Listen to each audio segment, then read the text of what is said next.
నేను చూస్తాను. Hi, good morning. Morning sir.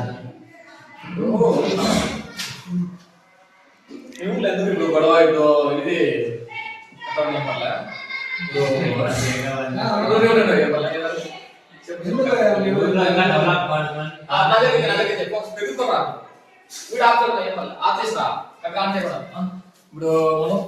ఎందుకు గొడవ ఎందుకు డెవలప్ కాలేదు? మీ ఊరు ఎందుకు ఇప్పుడు డెవలప్ అవడం లేదు? ఎవరు యూనిటీ ఉంటుంది సార్? యూనిటీ ఉంటుంది ఎవరు సార్? ఫస్ట్ టైం అంటే ఊర్లో యూనిటీ ఉండాలి సార్, అది మెయిన్ ప్రాబ్లం. అట్లే అయితే ఇప్పుడు దీనికి సొల్యూషన్ లేదా మీ ఊరు ఎదుగుదల కోసం?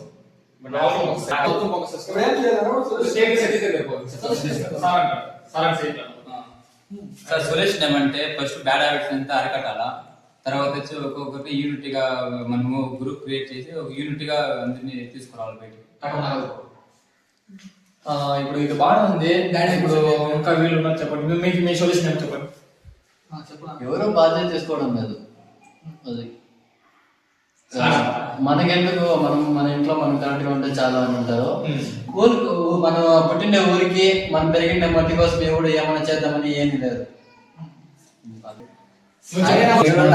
అందరూ తాగేసినప్పుడు ఎన్నెన్నో మాటలు మాట్లాడతారు, కానీ పొద్దున లేస్తే ఏం గుర్తున్నది వాళ్ళ పనులు వాళ్ళు చూసుకుంటారు. ఇప్పుడు దీని సొల్యూషన్ ఇప్పుడు ఏం చేయాలన్నమాట, మీరు యూత్ కాబట్టి మీరు దీని గురించి మీరు ఆలోచించాలి. ఇప్పుడు అంటే జనరేషన్ నెక్స్ట్ జనరేషన్ ఇంకా మీరు చూసి మీ చిన్న పిల్లలు మిమ్మల్ని నేర్చుకుంటే జరగాలి. ఇంకా మీరు ఏమంటారంటే ఇప్పుడు మీ ద్వారా ఇప్పుడు మీరు ఏమనుకుంటారు, ఇప్పుడు ఏం చేయాలనుకుంటారు యూత్ మీరు అని చెప్పండి. టీమ్ గా ఫామ్ అయ్యి అందరూ బెస్ట్ ఒక టీమ్ గా ఫామ్ అయ్యి ఒక 70-60 మెంబర్స్ ఆ భయం వల్ల అందరూ కరెక్ట్ గా దారి వస్తారు. ఇది నా సొల్యూషన్, నాకు తెలిసిన నెక్స్ట్. ఇప్పుడు మీకు ఏ అవసరమైనా నేను ఉంటా మీకు అంతగా, ఓకేనా? మీరు ఏమైనా చేయడం ఫస్ట్ నేను ఉంటా, అది సాల్వ్ కానీ ఏదైనా కానీ మీకు ఏ సపోర్ట్ అయినా కానీ ఎంత దూరమైనా మీకోసం వస్తాను, ఓకేనా? మీరు ఈ ఊరు ఎదుగుదల కోసం మీరు చాలా వరకు మాట్లాడాలి. నేను మీ వెనకాలే ఉంటా ఇప్పుడు, కానీ మీరు ఒక్క చిన్న ఫోన్ చేయండి నాకు, మీకోసం ఎప్పుడైనా మీ వెనకాలే ఉంటా. ఇప్పుడు ఓకే సార్, ఇంకేమైనా ప్రాబ్లమ్స్ ఉంటే చెప్పండి. ఎవరు స్వార్థంగా వాళ్ళు చూస్తున్నారు కానీ ఊరు భవిష్యత్తు ఎవరు స్వార్థంగా వాళ్ళు చూస్తున్నారు కానీ ఊరు భవిష్యత్తు కోసం ఎవరు చూసుకోరు. అందరూ వాళ్ళ స్వార్థాన్ని చూసుకోకుండా ఊరు కోసం పుట్టిన నెల కోసం ఏమైనా చేద్దామని అందరూ ముందుకు వచ్చి యూనిటీగా ఉండి ప్రతి ఒక్క ఈవెంట్ ని సక్సెస్ చేయాలని చూస్తాం. ఇప్పుడు నెక్స్ట్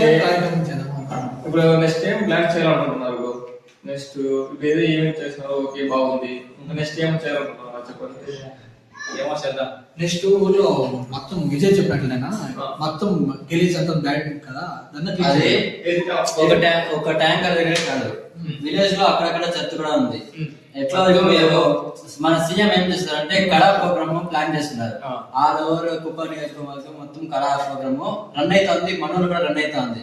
సో ఆ ప్రోగ్రామ్ వల్ల ఎలక్ట్రిక్ బండి ఎత్తుకొస్తాడు కదా చెత్త ఎత్తుకుపోయేదానికి, వాళ్ళని పిలిపించి ఒక రోజు ఎక్కడెక్కడ చెత్త ఉందో ఒకసారి చూసుకొని ఒక 2 days లో ప్లాన్ చేసుకుని క్లీన్ చేసుకున్నాము. మళ్ళీ ట్యాంకర్ దగ్గర కొంచెం ఇబ్బందిగా ఉంది, దాని వల్ల దోమలు ఎక్కువగా స్ప్రెడ్ అయ్యేది. వచ్చినారు చాలా మంది, ఆ డెంగ్యూ అంత వచ్చేదిగా జరుగుతుంది కాబట్టి దాన్ని క్లీన్ చేయించారు ఫస్ట్. ఇప్పుడు ఓకే, మీరు చెప్పింది బాగుంది ఐడియా. ఇప్పుడు మీరు అంతా తెలిసి చేయలేదు, మనం చేస్తేనే ఫస్ట్ స్టార్టింగ్, ఇంకా మన జనరేషన్ మన వెనకాల వస్తారు. మనమంతా కలిసి దాన్ని నడిపిస్తేనే మన వెనకాల చూసి వాళ్ళు వస్తారు. ఇంకా మనమే లేదంటే ఇంకా వాళ్ళు రారనమాట. ఓకే, దీని గురించి మనం రేపు సీఎం పేరు మాట్లాడి నేను మాట్లాడతాను. సిమెంట్ లాగా కాదు, అది చెట్లు